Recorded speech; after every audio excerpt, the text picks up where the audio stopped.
So as you guys know, we have the Trick or Treat event coming next week. We have Halloween. What's up, guys? Barry Gaming here, back with some more Idle Heroes. And basically, saving up Prophet Orbs is going to be your goal for the rest of this week. Now, number one, video yesterday showed you the brand new CD key code with Aku Demon on there with 10 extra Prophet Orbs. You gotta love it. But we do have a very big, hopefully, Prophet Orb event that we haven't had in a little while, tied with Fantasy Factory and Heroic Miracle. Now, we get Finn copies here, which is not exactly game-breaking or anything like that. But the big part is it is the Trick or Treat event, and we're gonna take a look at last year's event to kind of give you a little bit of expectations of what to prepare for, what type of events we might have. And last year was really good because I think it actually fell on the Wishing Coin event. You only needed like 320 coins to get some pretty good loot. Probably going to take quite a bit, and or maybe almost all the Prophet Orbs, I have a feeling, but you never know. It could be a good event like last year. Let's jump right into it. Let's show you guys last year's Halloween so you guys might know what to expect.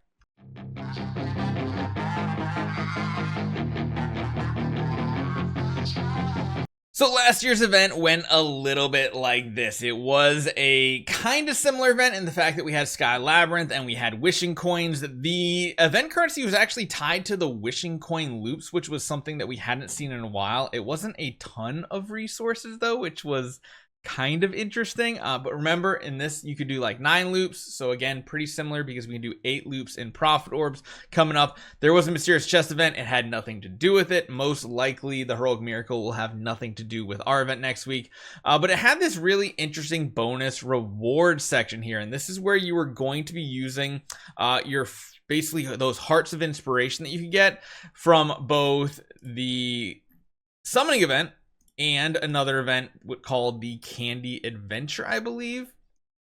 This is the one where you basically use diamonds. You could do it 30 times and you got 52 of them, which was the big majority. Like legit, you got 27 of these hearts from the Wishing Coin event. You got a ton from gems. I would just prepare like 30,000 gems or somewhere in that ballpark in this situation. It was a pretty interesting event though, because these chests, I believe, were random rewards you got out of it, I believe. But essentially you could get some crazy amount of stuff. There was like this special thing where you got points and everything, and if you did like really bad, then you got lower amount. If you did really good, it would do pretty good.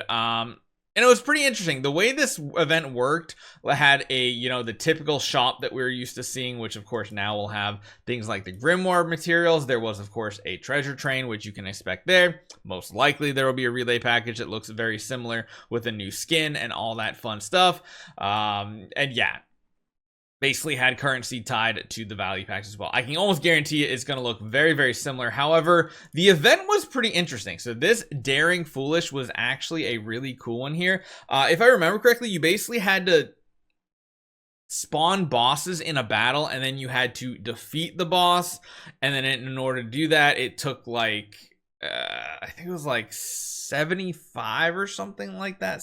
Maybe it wasn't even that many. It was somewhere in that ballpark, but you can see here, you were gonna have to go in the list. You'd get the rewards and you would get the treasures. You'd also get some random rewards, but like the best part of this was, I think, for like basically getting 2 bosses defeated as a free to play, because you got so many from gems, you literally only had to do 320 wishing coins, which is absolutely next to nothing. That's not even 2 full loops, right? I think that's, yeah, it's not quite 2 full loops, which is pretty insane. Beyond that, if you spent Contract Starry Gems, you could do, I believe, 3 of these. So you could get the orange, and the pink treasure, all of them completely free. And it ended up being pretty good. So I would be prepared to see something very similar to this again. Whether the boss fight or anything happens again, we'll have to see. But in order to get these rewards, it was a pretty slick and clean breakdown. And yeah, I think this was the year too where you didn't get any of these hearts for free here. So it was literally just the wishing coins and the gems. And this was all or none. You either do it 30 times for 30,000 gems or none at all. So this is what you can prepare for. And I would just say 30,000 gems. Make sure you got 640 Prophet Orbs just in case you absolutely need to. My hope is that you can get to 3 rewards in like this structure. I'm hoping you can get 3 of them. That would be great. Most likely it's 2.